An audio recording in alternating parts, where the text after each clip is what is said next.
Welcome to Ethos Effect podcast. Welcome to the Ethos Effect podcast. After building and learning from failures, We discovered our ethos and leveraged it to scale, sell, and build again our seven-figure businesses. whether you're starting out or leveling up. This podcast is your source for innovation and lasting impact.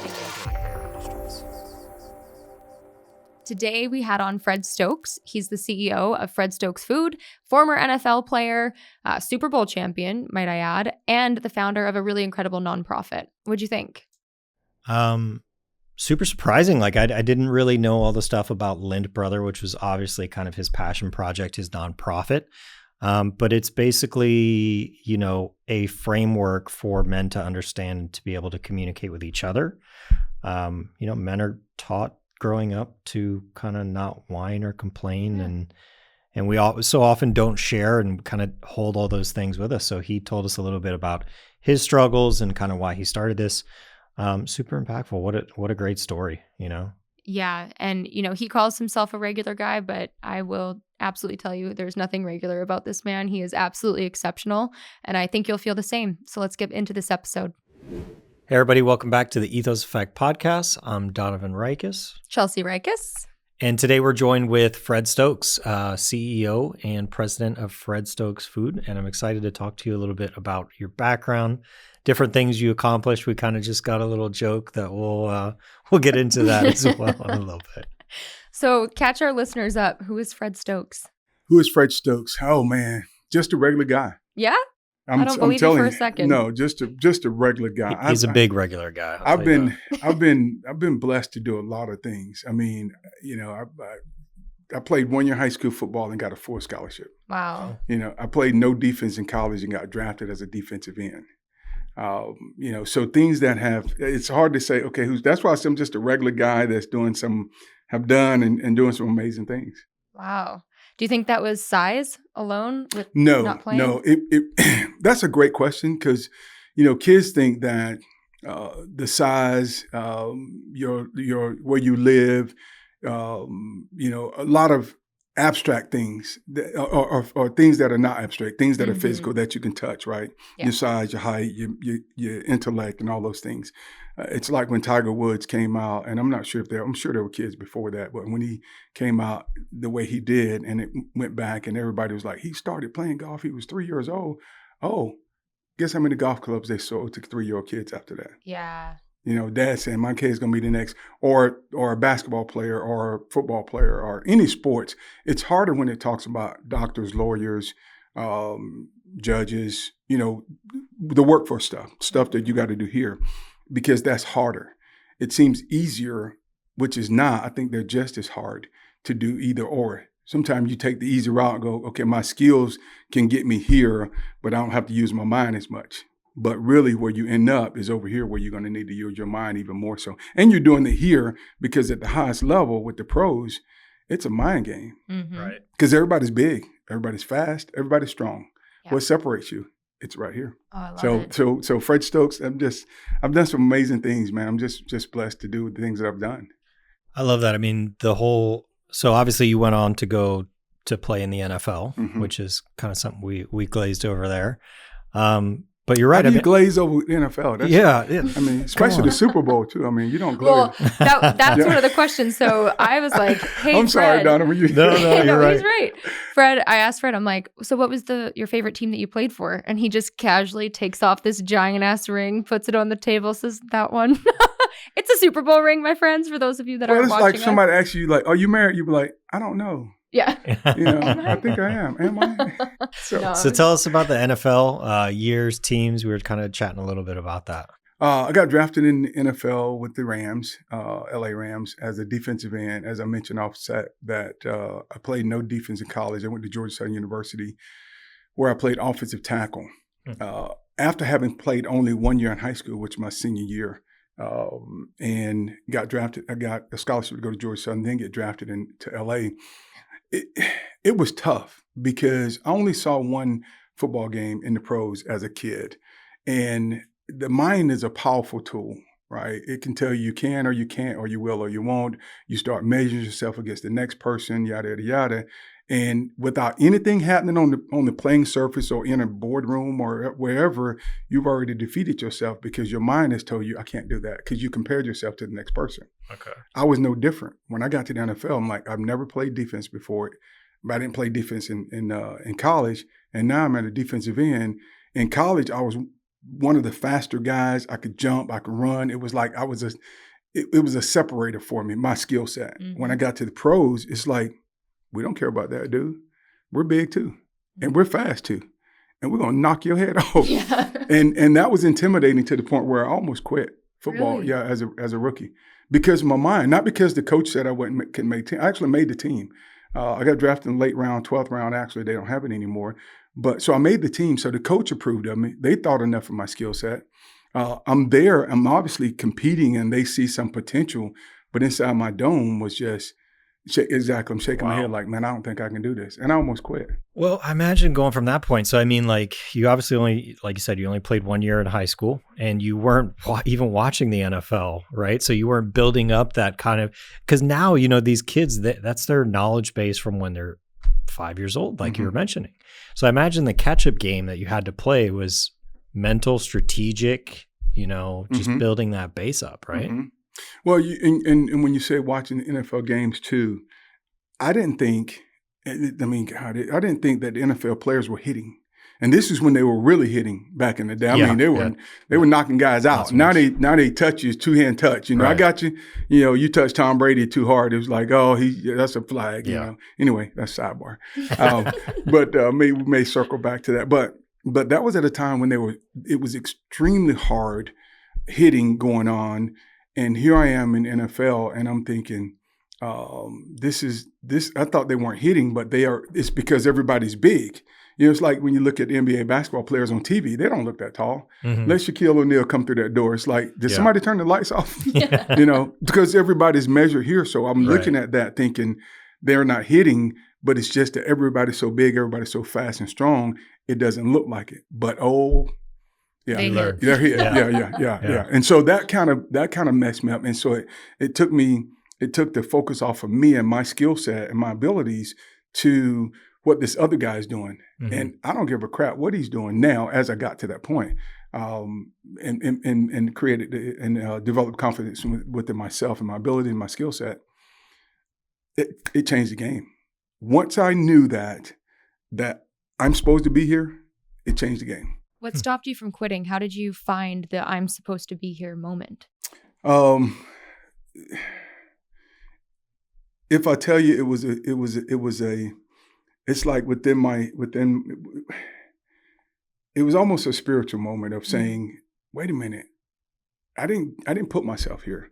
Like, the only reason I played football as a senior in high school was because of the girls.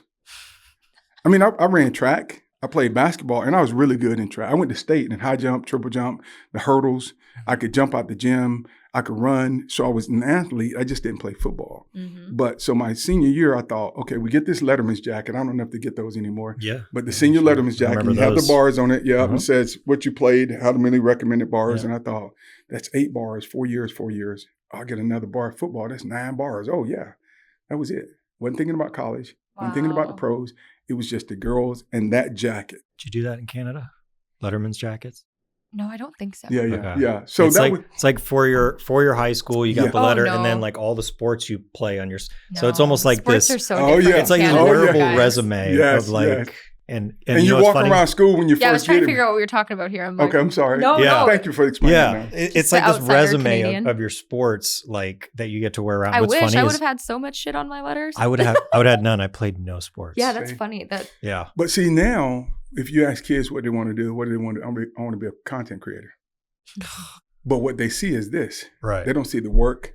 They don't see the dedication. They don't see the research. Where the credibility was built. Yes. But they don't see not only credibility built, but they're extremely successful content creators now that are stepping back from the game because it's work.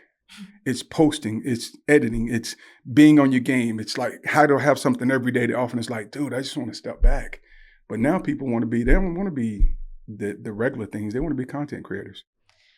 Yeah, that's a whole thing. And what I want to know a little bit about is and I want to come back to football. Okay. I have a lot of questions actually on football, but I want to change gears a little bit to Fred Stokes Foods and the business and like what it is, when you got the idea, all that. You asked me who's Fred Stokes. I said just a regular guy. So my stories and the way things have happened in my life has been outside of my control. So I went to Georgia Southern. I played with the guy. His dad owned the food company that I didn't know about. They were very instrumental when he was growing up. They're helping create a breakfast burger for like one of the chains, like a McDonald's or Wendy's or Burger King or something. But their family was doing that, making products. We're playing ball. So when I retired, and I knew him, I mean, we hung out together. We actually went on vacation together. And so when I retired, we reconnected. And I'm asking what he's doing. He says, our family's making Bubba Burgers. And Bubba Burgers now it's sold on the NASDAQ. It's a family-owned company. Yeah. So I start going around with him doing Bubba Burgers. But it was he and I. Mm-hmm. And so he was talking about sliding fees, price points, cost, shipping, yada, yada, yada. And the guys in there were going, dude, you're Fred Stokes. I'm like, yeah. I'd have my Super Bowl ring on. I was bigger. I'm about 260 now. I played at 280. I'm all yoked up because I just retired. And they go, can I get a photo? And he's standing over here like, how about these bubbles? How about these burgers? What about me? Yeah, what about me? They give him the camera. And he's like, now he's a camera guy. He's not a sales guy. So he's taking a few pictures. Next thing you know, some ladies come out, the meat man. It's just a ruckus. It was just right.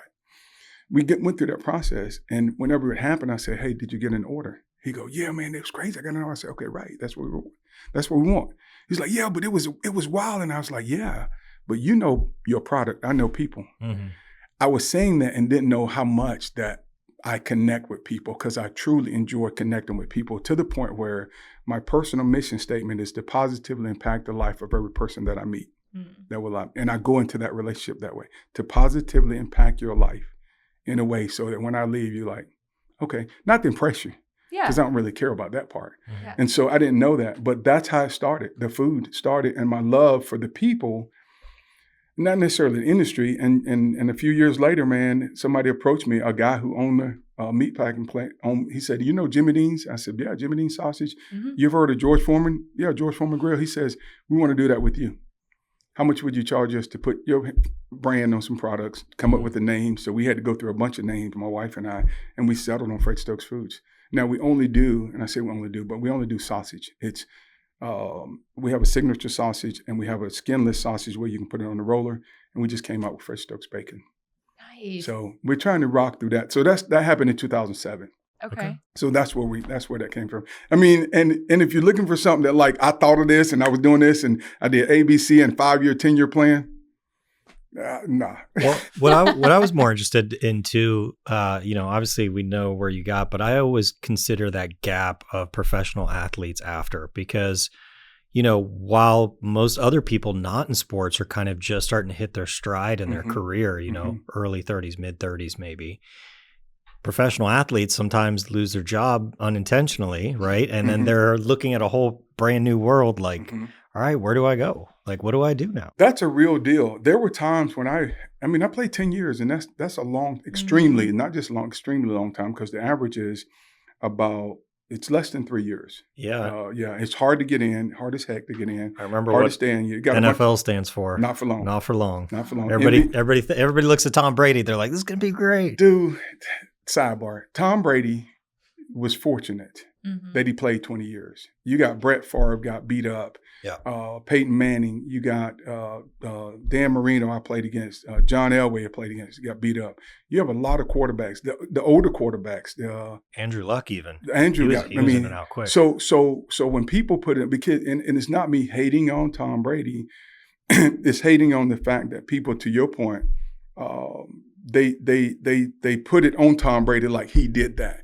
You can work out like a madman. You can be in the best shape of your life, and somebody hit you the wrong way, you tear an ACL, or you a pitcher, have to have the Tommy John surgery.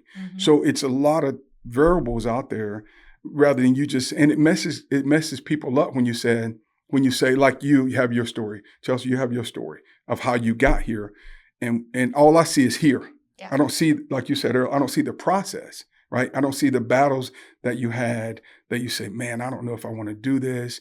I don't know if I can do this. And there's a lot of things that have to happen to allow you to do it. So for Tom to play 20 years, he didn't get hurt.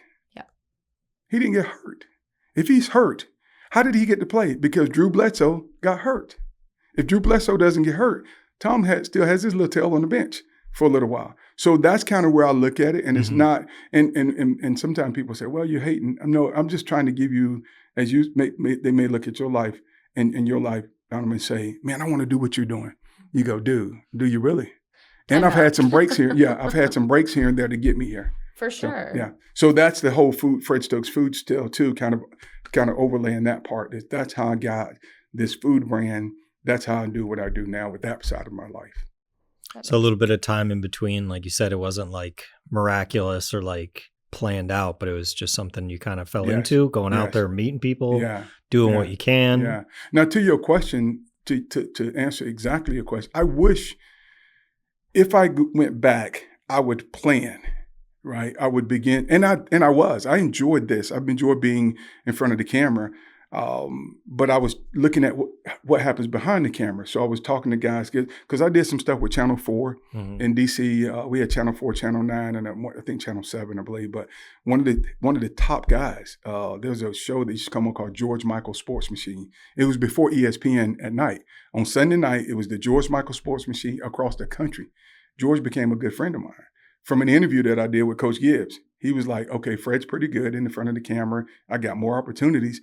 I got another opportunity during the Super Bowl. So I'm like, this is what I'm going to do. So I prepped my house to live in Atlanta because I figured I'd be flying out, going to ESPN doing it. And something else happened. Mm-hmm. So I was kind of planning, but to your point though, the majority of the guys, because the nature of that beast, don't get a chance to plan. Mm-hmm. And it's hard to because you're laser focused on your craft. You got to be. Yeah, you got to be. Yeah. But that's a great question because you think that guys should be more prepared.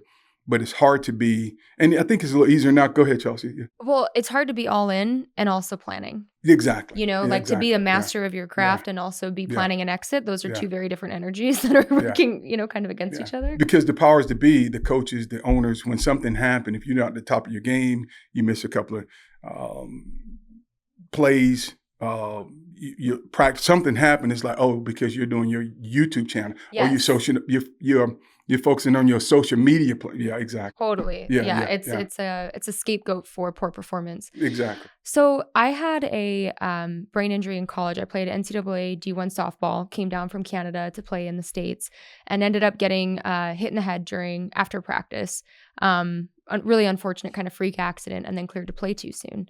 And went through a brain injury rehab program in Canada and like all this concussion stuff, right? Mm-hmm. And then shortly after that, the concussion movie came out. And everybody was talking about concussions, and then, universities were reestablishing their protocols for brain injuries and how they deal with it. Obviously, that's a huge thing in the NFL. Have you had an experience with concussions? Do you have an opinion on that whole kind of controversial topic? I've had experiences with it. Yes, I've had a couple. Mm-hmm. Had one in college that I can think of. I kind of maybe gotten knocked silly maybe a couple of times, once or twice in the pros. I'm sure maybe more than once or twice, but not to that level. And my thought on it is that I think the best theory that I had for concussion is for us back in the day before the protocol now, you go to the sideline and they go, okay, who are we playing? We're playing the Giants. We're playing the Steelers. We're playing the Rams. Okay, what day is it? Monday night football. Okay. They ask you a few basic questions. How many fingers I have up? You're ready to go back in the game anyway. You're a gladiator. You want it. You're trained and conditioned. Yes. And I'm doing this. It's not a life and death situation like our military service men and women are, but you're conditioned for that. And so, but the best thing I heard in comparison to that is like, take your 2-year-old son or daughter or a 4-year-old son or daughter, put them on their bicycle, let them go out in the garage and in the driveway and fall down and bump their head. All right. Not really bad, but just bump their head. And you come in, oh, baby, fix it. Boom. All right. Now go back out and ride your bicycle again and fall over. It's that part where we bumped our head and now we go back out and we bump our head again. Yes. The second impact. Yes. And we bump our head again. But the NFL is no worse than anything else. It's just, now that you said, Chelsea, it's the doctors are the only ones that can clear us now. Before, you got cleared on the sideline. He's like, you're good. It's like, yeah, let's go, baby. Well, like, you're not good. Well, and so much of it was subjective. How do you feel? Well, I feel like it's time to fucking go. Yeah. Like, I want to get back in the game, you Yeah, know? Like, yeah. it's nice to know that, things are moving in the right direction. Mm-hmm. Tell us a little bit about, because you've done a lot of different things, and I think I know what you're going to say, but I'd love to hear you articulate it. Your ethos, your why for your life, for all the things that you're doing. So you think you know what I'm going to say? I was going to say, that's Kind of. quite presumptuous. Well, and No, I'm maybe she's picked up on where I've maybe been we talking. should just ask her. Yeah, go ahead, Chelsea. Yes. No, don't put me on the spot, 'cause that I'm would be gonna be great, wrong. Chelsea. Because here's the thing. Because people. I know you're inner Okay, working. go ahead. I think that, well, you kind of said it. I think you have a calling, if you will, to change people's lives and positively impact every single person you meet. And I think your ethos is probably to leave people better than when you met them, always. I don't know. That's kind of where I thought. Am I right? I like that. You and the reason I'm not trying to put you on the spot. No, put me on the spot. Grill me, man. I'm ready. but to your point, Donovan, people do have a sense as they talk to you, kind of where you are, right? Where you are in your life, your commitment. Because I had a coach say, and I don't think he coined this phrase, but it's what you do. What you do speaks so loud I can't hear what you say. It's what you do. So I watch you what you do. It's the dad that smokes that says, son, smoking is bad for you. Don't ever let me see you smoking. But you like, but Dad, you smoke all the time. I know you're coughing, but you don't want to see me smoke. But what I see you doing, it's louder than what I hear you saying. So I end up smoking or doing whatever that is. And so to your point, I would say my driving force, my ethos is my faith. It keeps me true north. It keeps me focused when everything else is falling apart. Because like I said, I didn't get here by myself. Yeah. I didn't get to you guys. I didn't know you before I agreed to do the podcast. I watched a couple of your episodes, because I want to do my homework, and I heard you talking about you growing up as a kid, Mr. Entrepreneur. I'm like, I don't even remember what I was like, what embarrassing stuff did we say? but that's it. That's my driving force. That keeps me when everything else. My wife and I've been married for 35 years. Wow. Been knowing each other 37. But that keeps me. That keeps her. That's it. That's the thing that it's like the tires are balanced. You can turn the steering wheel loose a little bit and your car goes straight. That's my just kind of, constant. Yeah. So I think that probably leads us into L.I.N.T, brother. Okay. I see it's on your shirt. Can you tell us a little bit about that? It seems to be something you're going to be passionate about. It is what I'm extremely passionate about above the food, because it's the L.I.N.T, the L.I.N.T stands for life I never tell, because men don't talk. Women talk. You guys go to the restroom together. Y'all talk about life, everything, liberty, and the pursuit of happiness, and all the other stuff that goes along with it. Guys don't talk about that. Guys say we're the model of not Jerry Seinfeld, Home Improvement. What's his name? I can't think. But Home Improvement. Yeah. Are you talking about the guy on the other side of the fence? Yes, that doesn't Wilson. Talk? Yeah. Wilson, you never see Wilson's short, his shorts. He could be standing in his underwear as boxers. Yeah, I saw half his face. Or the ones that you wanted to wear. He really was listening to that episode. This is not about you. I know. Yes, I thought that was dude. I thought that was pretty cool. As a kid, I wanted silk boxers. Yeah, you would just wear. You would just mature. You would wear ahead of your time. Oh, that's for sure. When we were playing with little toy trucks, you was like, I want to buy trucks. Yes, exactly. Yeah. See, Fred had to get back at me for putting you on the spot, so we're even. Yeah, there we go. But I'm sorry, man. I lost my.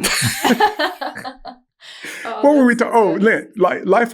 But it's Wilson, and so we are so conditioned that what's behind this camera, what I see on that TV, what I see when the lights are on for you, women have it tougher than men because you guys have these magazines and this model of what you're supposed to look like, your eyelashes, your hair, your face, your shape, your everything. And it's crazy. Oh, this is out this year. No, that's in this year. No, that was so last year. That was so 5 years ago. It's like, whoa. And men don't have to keep up with that, but men are keeping up with, oh, look at his body. Oh, he works over here. Oh, he's got it going on. He's doing, man, how are you doing? Oh, dude, I'm doing great, bro. Yeah. I'm doing good, man. What about you? And one of my guys, I was leading a group at our last church, and he was a Marine, and he said, "Fred, it's like you have this flak jacket on, and you all muscled up, but you're bleeding out underneath. But you're going, yeah, dude," and you're like, "Dude, you're bleeding." "No, I'm okay," and you're dying inside, and that's where I was. So that's where L.I.N.T, brother, initiated from. That's the origin. You felt like that. Oh, I almost committed suicide. 3 houses, millions of dollars in the bank, including my mom's house, Super Bowl ring, 2 kids. Marriage. Great marriage. Not just a great marriage, and was getting ready to commit suicide. But 2 years later, my third son, Luke, who just called me right before I got on set with you guys, he's 28 years old. That was a year and a half to 2 years before he was born. So if I commit suicide, he goes with me. Wow. So people don't think about that, because we internalize stuff like we focus extremely on ourselves. I'm having a bad day. I'm having a good day, yada, yada, yada. And so L.I.N.T, brother, came out of that. That's incredible. So true for men. Yeah. I mean, sometimes I catch myself in that because I don't, you don't have those conversations with male friends, and I don't have it with my dad. I don't have it with my male friends. And it's just kind of like this piece that you just, I don't know. Well, because we've been lied to, men have. There's a, and I say it in this respect, that there's a guy I was talking to. He has 2 kids, boy and a girl. We have 3 boys, so didn't have any beautiful little girls. Got 3 grandkids. 2 of them are girls. Yay. Yeah, now they're beautiful girls, Brooklyn and Ruth. But to your point, though, we've been lied to. We've been misled. We've been misinformed. And so the guy says he has a daughter and a son, and his son is actually younger. And his daughter is crying. So he says, she's crying. He goes, "Oh, what's wrong with daddy's little girl?" And he said, "Fred, I put her on my knee as I was doing this workshop." He said, he tells the story to the guys. He said, "I put her on my knee and I inquired about, tell me what's wrong, because daddy want to fix it. Like, get it out. I did this happen and that happened and that." And she's just getting it out. He's sitting there listening so he can help her. And he said, "Man, it wasn't many days later, my youngest son, who's younger, who should have the right to do it, he's crying. He was like, 'What's wrong with you? What are you crying for?' I said, 'What?' Like, now, he's not trying to fix it. He's not trying to justify his crying. It's like, you shouldn't have me crying. Yeah. Even if you got bit by a snake or you got your hand burned, why are you crying? You suck it up and let's go." Oh, that's what men do. Okay. That's where we're lied at. We're misled. That's true. So nobody wants to be the guy that admits that I have problems. Do you feel like some of the answer to kind of changing the way that society works with this stuff is in parenting? It is in parenting, yes. Yeah. Because doesn't it seem like, I think it's subtle though too. It's not like, I don't think, it's like an intentional but preventative thing. So it's like, men, once they realize, like you, right, you get to this inflection point in your life and there's this breaking point, but there's all these moments prior where like maybe somebody could have stepped in. I don't know, if people would be willing to receive it at that point in their life, but like, the thought process that like, I am alone, I am a warrior, I have to do everything on my own, versus like if you grew up maybe with a little bit more nurturing and like understanding that it was okay to present your emotions. Do you think that could be addressed as like a preventative measure for men's mental health? Or am I just like way off on this? Oh, sure. Okay. Most definitely. But here's the thing. We don't have kids, so I don't know shit. But here's the thing. You can't take me where you haven't been. Yeah. Oh, good point. You can't take me where you haven't been. And if you're afraid to go, how are you going to tell me to go? If you're afraid to tap into that, but you ask me to tap into it. So your comment, and I think the answer is yes, correct. It should start at that lowest level with the father. I remember having a conversation with my oldest son, Lance. He was about 13, getting into his teenage years. And I just let him know there are times when I wanted to get in my truck. We had horses. I'm a boots and jeans guy. And I didn't wear this boots and belt buckle for you guys, but that's just who I am. And I mean, you'll see me, I'm dressed this way, but we have horses. We have all this land. We have a big 5-acre pond. We have almost 100 acres of land. My buddy, they've got about 1,000 acres probably, but we were just country guys. And I told him, I said, sometime I want to get in my big truck, I had a big Chevrolet dually, and tell your mother I'm going to the store, drive off and never come back. And he goes, "For real, Dad?" I said, "But I'm not, because I got to keep my priorities straight, right?" And then I went a bit deeper. I said, there have been times that I wanted to go down to that pond, tie something around my waist that once I held onto it, it wouldn't let me come back up. And he goes, for real, Dad? I said, yeah, but I'm not going to, because as long as I keep my priorities in line, I'm going to be here to the end. But I let him know that. They've seen me cry, you know. Of course, I told him when I was crying, I was like, well, it's because your mother need the dust in here. It's just, you know, it's all this dust. And then when Lance got older, we were watching a movie or something. He was like, Dad, it's getting dusty. I was like, dude, you got it. You're the man. Yes, that's my son. But yes, I think it can start there, Chelsea. That's what L.I.N.T Brother is about. We've got a curriculum that's a seven session curriculum, or 7 week, or however you want to do it in 7, to talk about what is a L.I.N.T brother. Why do I need a man that close to me in my life, you know, and the whole 9 yards, to hopefully train and facilitate in a way that it does go back to if you don't have kids or if you have small kids. So a little bit of a course and a curriculum going through that. And then I imagine like an organization where you guys kind of rely on each other a little bit, or? Well, the L.I.N.T brother is, we say every man needs another L.I.N.T brother, at least 3 to 5 men that he can get down to the L.I.N.T with in the pocket of his life. Because if you pull all this stuff out of your pocket, guess what the L.I.N.T's going to be? But you got to pull your pocket inside out. That's really awesome. Right? But guess what? You're taking time to reach in to pull your car keys out. You take time to reach back in and pull your wallet out. You reach back in and pull some. So that's what happened. That's why our proven process is commitment over time. I just met you today. Now, if you and I keep talking, I listen to the podcast and know about your stuff, but you and I could talk. Why do you like him so much more than me? I'm just kidding. Because I'm like, no, he was way ahead of the game. I'm like, it's dude. It's impressive, right? This dude, man, I thought I was good. He's really good. Yeah, he was like in the womb speaking business. Yes. But you and I know each other today. But if we keep talking, we get past this podcast. We get past the stuff we can laugh about, the surface level, and then you get to a point where we're walking, and you keep doing this, right? It's levels. Remember the movie, was it Inception? Yeah. You go down those levels. Go on levels of dreams, basically. Yeah. Well, that's what happens with men when you choose to walk there. There are guys that I've known since I was 4 or 5 years old. They're not a L.I.N.T brother to me. They know a lot of stuff about Fred Stokes. You know, they don't know the things that the guys on my L.I.N.T brother list know. You see what I'm saying? So it's an intentionality behind it. It's E equals MC squared. Well, it's C over T equals LB for us. That's our formula. Commitment over time equals LB. It's hard. It's harder.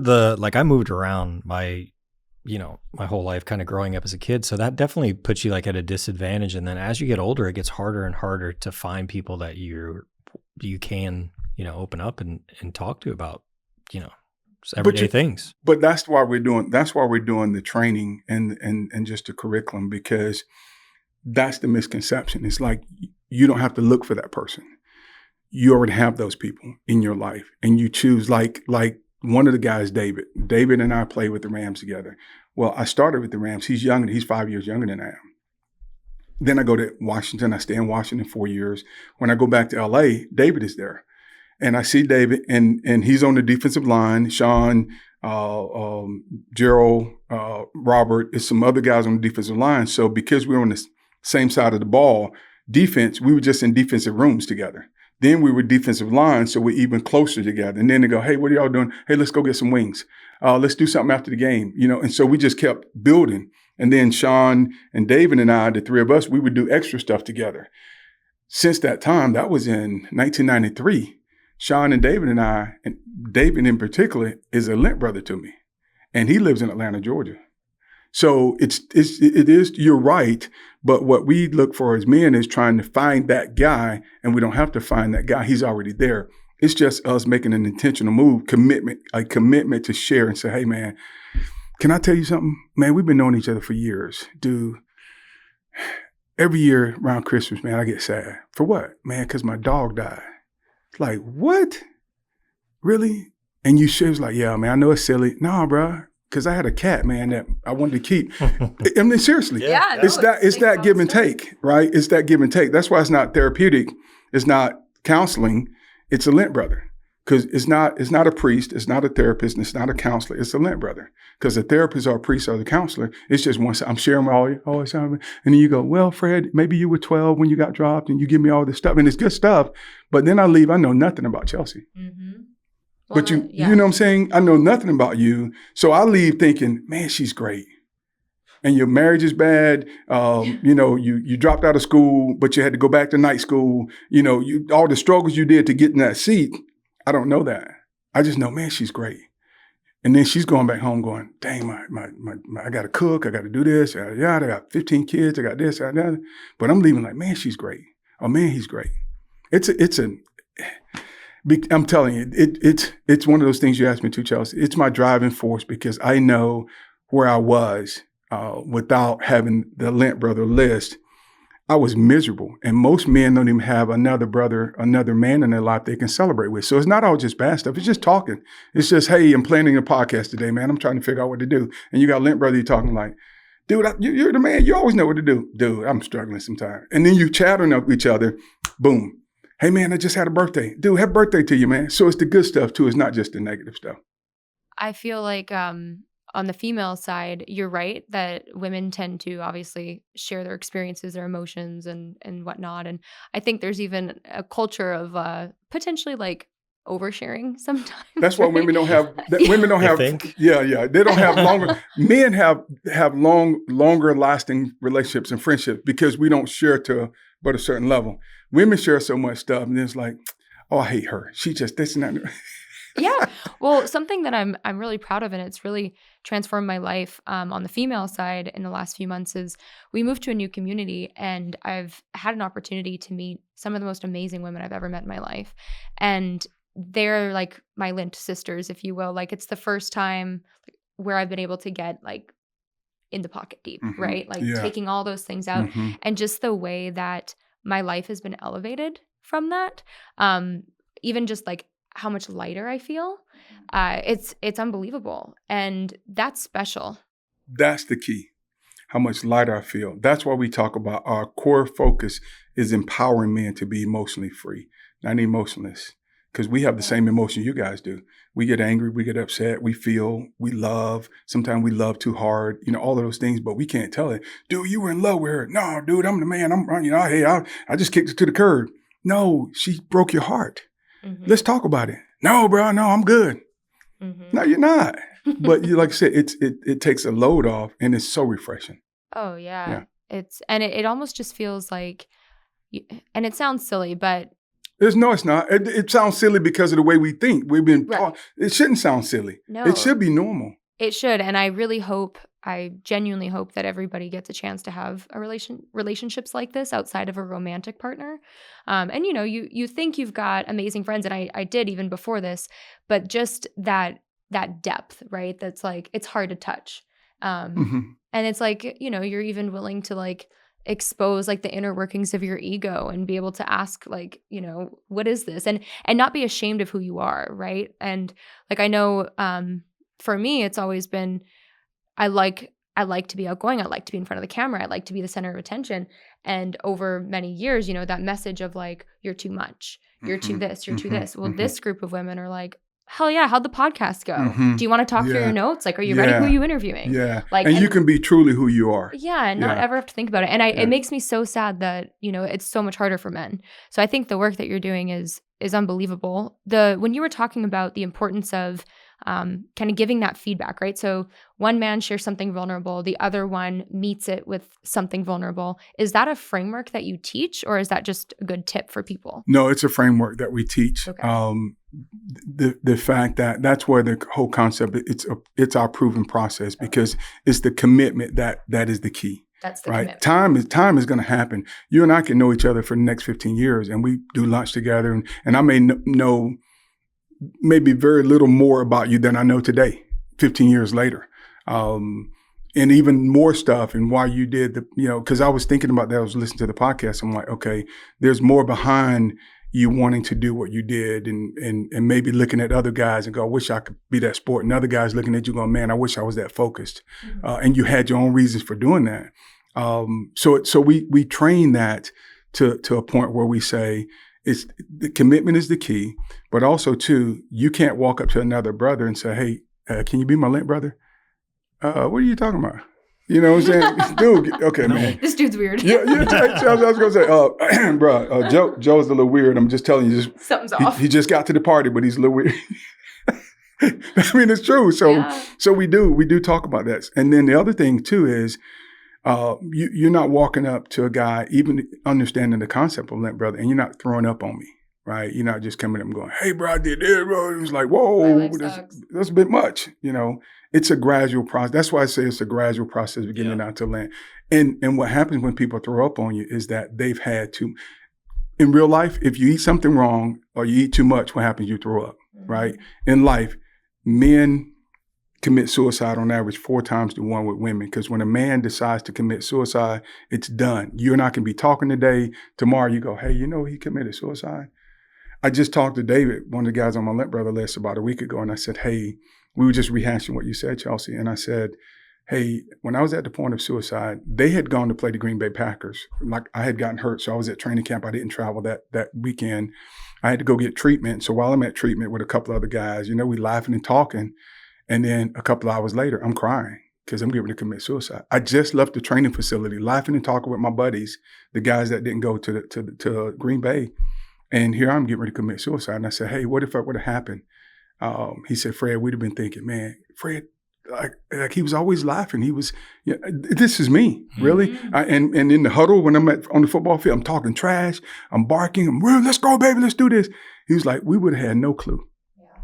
And that's why so it's not weird, it's not strange, but we do try to train that in a sense that it's a gradual process, not you throwing up on me, because when you're throwing up, you're sick, something's wrong. Now I got to try to fix that all in right now. And you're going, man, my wife loved me, my dog died. And it's like, whoa, okay, it's going to be no, I'm not. And I've had to talk a couple of guys off the ledge. I mean, guys he was really getting ready to kill himself. Mm-hmm. But because I've been there, like I said, you can't take me where you haven't been, right? And if you're afraid to go, how are you going to ask me to go? So, but that's a great question though, Chelsea. Amazing stories. So thank you. Short-term future, long-term future, what do you want to see both with Lint Brother and Fred Stokes Food? What are you thinking? Oh, man, Donovan, that's good. Long-term, I would like to see every man understand the concept that he needs another man he can get down to the lint with, not just a buddy. We talk about it in law enforcement. We've been talking with some of our law enforcement agencies. We talk about it, first responders are some of the highest suicide rates. Police officers are at an alarming rate. Military guys are dying every day. And the thing that I found out is that most suicides are not attributed to mental health. It's lint issues. See, you attack mental health. That's why men don't say, well, I don't have any mental health. I just got some issues. I got a fact that I'm dealing with my son or my daughter or my wife. And that's not mental health. That's life issues. But I can't talk to anybody, like you said, Chelsea. So long term, I'd love to see where Lint Brother becomes back to your point, Chelsea, to the training, a household name, where the dads know I've got a Lint Brother. And here's what the great part about it is, our wives, my wife know, because I have a Lint Brother, she can look at it. My conversations, if I'm on the phone, I may say, hey, honey, I've got this, a Lint Brother. I got to talk to this guy. She understands it because I'm more relaxed. I'm more free to do those things. So that's long term. Fred Stokes Foods, not as much. So I don't necessarily have to be the next Jimmy Dean or George Foreman.